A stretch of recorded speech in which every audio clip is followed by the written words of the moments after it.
উদয়পুর রাধাকিশোরপুর থানার পুলিশের হাতে ধৃত দয়ালহরি দেবনাথকে উদয়পুর আদালতে হাজির করা হয়। পুলিশের পক্ষ থেকে 5 দিনের রিমান্ড চাওয়া হয়েছিল। আদালত গতকাল দয়ালহরি দেবনাথকে 4 দিনের পুলিশ রিমান্ড মঞ্জুর করে। দয়ালহরি দেবনাথের বিরুদ্ধে বহু থানায় মামলা দায়ের হয়েছিল।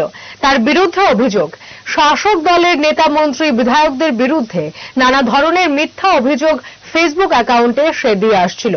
এমনও অভিযোগ রয়েছে দয়ালহরি দেবনাথ মানুষের কাছ থেকে বহু টাকা হাতিয়ে নিয়েছে।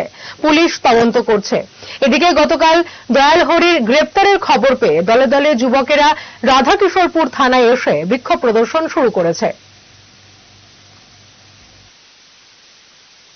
দয়ালহরি, যার নামে উৎপল চক্রবর্তী উর্ফে লকাই চক্রবর্তী, উনি একটি কমপ্লেন করেছেন।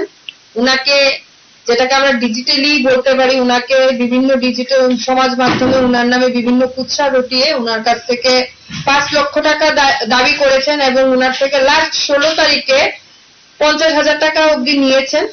সেই মোতাবেক সেই ঘটনা বলেই উনি একটা কেস দায়ের করেন আরকেপুর পিএসে এবং আরকেপুর পিএস সেই মোতাবেক দয়ালহরি দেবনাথ নামে এই একিউজকে ধরে আনে এবং ধরার সঙ্গে যে ফরওয়ার্ডিং রিপোর্ট দেয় তাতে 5 দিনের পুলিশ রিমান্ড চেয়ে আসামিকে কোর্টে হাজির করানো হয়, যেখানে আজকে কোর্ট শুনানির পরে দুই পক্ষকে শুনানির পরে কোর্ট 4 দিনের পুলিশ রিমান্ডে আদেশ দান করে।